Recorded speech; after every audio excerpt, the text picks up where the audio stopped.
तो वक्फ कानून बन चुका है तो इतना विरोध क्यों हो रहा है? कई राज्यों में विरोध हो चुके हैं, सुप्रीम कोर्ट जा चुके, 6 याचिकाएं सुप्रीम कोर्ट में दाखिल कर चुकी है। 6, 10, 15 मायने नहीं रखता। मायने ये रखता है कि क्या माननीय न्यायालय लोगों की आवाज को सुन रहे।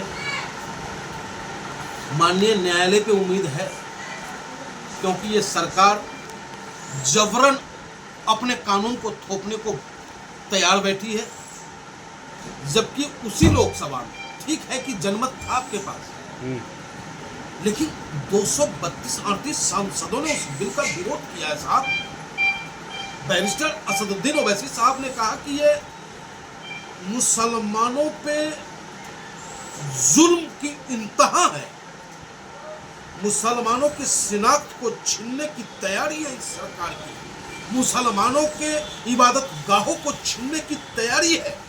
लेकिन ये सरकार पूरे वक्फ बिल अमेंडमेंट बिल को लाने के दौरान लोकसभा से राज्यसभा तक इनके सांसदों ने सिर्फ इनकी कमियों को तो छुपाने का कार्य किया, जो इनकी अच्छाई हो सकती थी बताई, लेकिन उसके साथ साथ हमारे देश के मुसलमानों को अपने भाषा में गाली देने का कार्य किया। एक सांसद तो यहां तक कह जाता है कि कुरान मैं भी पढ़ा हूं, कुरान की बातें बता दूं तो आप मार करने लगेंगे। अरे भैया सांसद जी, अग्रवाल जी, ऐसी क्या बात लिखी है कुरान में?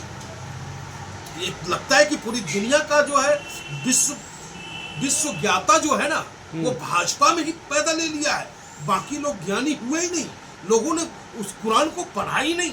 अगर कुरान में ऐसा कुछ हुआ होता तो एक से एक ब्राह्मण, एक से एक पंडित हुए हैं जो उर्दू और अरबी को बढ़िया से पढ़ते और जानते थे, और पूरे कुरान को उन्होंने पढ़ा, कभी उसका गलत तर्जुमा पेश नहीं किया। तो ये भारतीय जनता पार्टी की सोच है कि हिंदुस्तान के मुसलमानों को दबा के रखा जाए, उसका पैमाना है। दबा थोड़े रहे हैं, वो तो उभार रहे हैं, गरीब मुसलमानों को जमीन देंगे, हक दिखाएंगे। क्या लोकतंत्र में अहिंसात्मक रूप से, सांकेतिक रूप से विरोध करना किसी भी सरकार के निर्णय का क्या गलत कार्य होता है? मैं पूछना चाहता हूं आपके माध्यम से आदरणीय योगी आदित्यनाथ जी से, क्या मुजफ्फरनगर के वो लोग जो अलविदा की नमाज पढ़ने गए थे, काली पट्टी बांध ली, क्या उससे अशांति का माहौल बन गया? और आज उनको आप मुचलके में पाबंद करते हो, 2 लाख से लेकर 5-5 लाख तक के मुकदमे आप उस पर डाल रहे हो।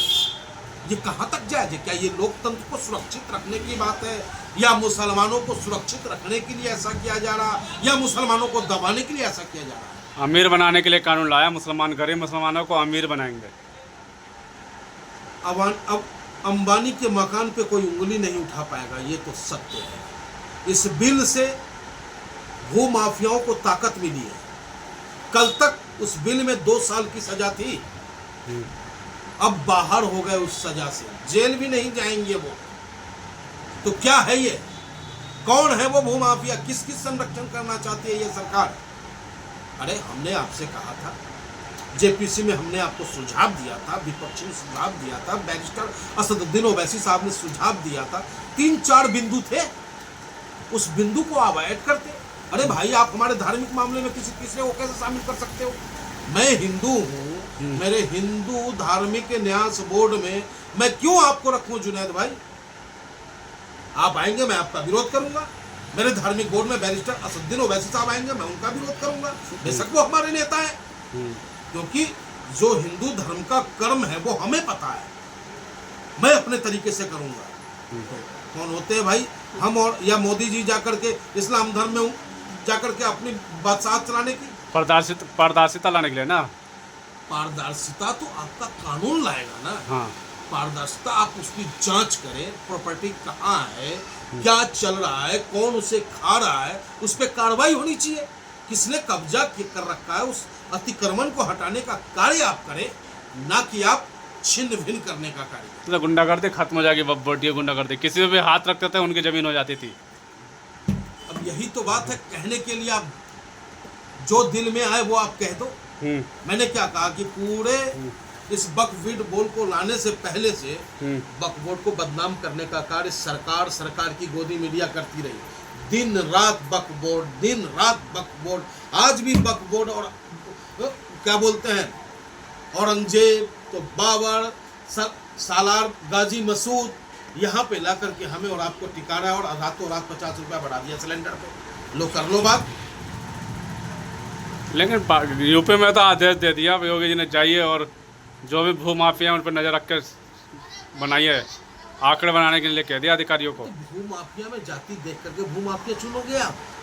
नहीं, वफ वाला जो जाति चुन करके भू माफिया चुनोगे आप? भू माफिया की कोई जाति नहीं है। जाति जो है अब हो सकती है मानवता की, इंसानियत की, उत्तर प्रदेश वासियों की, भारत वासियों की, हम तो हैं। लेकिन जो भू माफिया है, सबसे बड़ा भू माफिया अगर कोई है तो भारतीय जनता पार्टी के संरक्षण में है, जो जगह जगह गरीबों का शोषण कर रहा है, कमजोरों की जमीन पे कब्जा कर रहा है, वक्फ बोर्ड की जमीन पे कब्जा कर रहा है। अरे आप तो मिठाई भाई है पंडित जी, आप तो खुश होंगे। इस बात के लिए साहब कानून बन गया, वफ कानून, जनता खुश है पूरी। खुश वो लोग हैं जिन्हें दलाली करनी है। खुश वो लोग हैं जो जाकर के चाटुकारिता करने का कार्य करते हैं। खुश वो लोग होंगे जिन्हें ये उम्मीद होगी कि मैं भी वक्फ बोर्ड का चेयरमैन बन जाऊंगा। उम्मीद उन्हें होंगी कि भाई हमारे खानगाहों पे कोई हाथ डालने वाला नहीं होगा, वो लोग खुश होंगे। नहीं तो अच्छे और सच्चे हिंदुस्तानी इस बिल का विरोध कर रहा है और देखेंगे आप बहुत जल्द इसका रिजल्ट हमारे और आपके सामने होगा। क्या लगाएंगे सरकार रोक? कानून सुप्रीम कोर्ट में जा गया फैसला, कुछ अच्छा आ सकता है? उम्मीद है, उम्मीद पे दुनिया कायम है और संघर्ष के रास्ते जो है विजय का मार्ग प्रशस्त होता है। अच्छा, तो ऑल इंडिया मजलिस-ए-इत्तेहादुल मुस्लिमीन के राष्ट्रीय अध्यक्ष जी ने कहा है कि सड़क पे कार्यकर्ता और हम संघर्ष करेंगे और माननीय न्यायालय में भी अपील करेंगे। लेकिन नीतीश कुमार, नायडू, जयंत चौधरी, अब इनको भी कह रहे हैं लोग कि बिना कुछ किए भारतीय जनता पार्टी ने खत्म कर दी पार्टी ने। देखिए, एक चीज आपको साफ साफ समझा दूं कि यहाँ कोई धर्म की लड़ाई नहीं है। भाजपा और भाजपा के साथ जो रहने वाले लोग हैं, इन्हें अपना सत्ता चाहिए, सत्ता। सत्ता के लिए इन्होंने अपने विचार का सौदा किया है, आइडियोलॉजी का सौदा किया है। क्या जयंत चौधरी को मुसलमानों ने वोट नहीं दिया? टीडीपी को मुसलमानों ने वोट नहीं दिया? जनता दल यू को मुसलमानों ने वोट नहीं दिया? चिराग पासवान जी को मुसलमानों ने वोट नहीं दिया? लेकिन इन्हें आज अपनी कुर्सी और पावर नजर आ रहा है और इन्हें ऐसा लगता है कि इसके कर देने से हिंदू वोट का पोलराइजेशन हो जाएगा और हमें इनकी आवश्यकता नहीं पड़ेगी। लेकिन ऐसा नहीं है मेरे यार। बहुत सारे हिंदू भाई जो कहते हैं कि हिंदू मुस्लिम भाई भाई, वो मिल करके 2027 में यूपी में, 2025 बिहार में और आने वाले चुनाव में तेलंगाना से लेकर के हैदराबाद से, तेलंगाना से आपको लेकर के और केंद्र की चुनाव में इनको करारा जवाब। इस्तीफे की झड़ी लग चुकी है, चाहे जेडीयू हो, आरएलडी हो, लगातार लोग पार्टी से इस्तीफा दे रहे हैं पार्टी को। कम से कम 35 से 36 लोगों ने इस्तीफा दे दिया अब तक। उनका स्वागत है जिन्होंने भी इस्तीफा दिया है। इससे ये पता चलता है कि उनका जमीर जाग गया है, देश के प्रति, समाज के प्रति उनका अगाध प्रेम जो है जागा है और चाटुकारिता को ठोकर मारते हुए उन्होंने न्याय के साथ खड़ा होना पसंद किया है। उनका स्वागत करते हैं हम इस निर्णय में।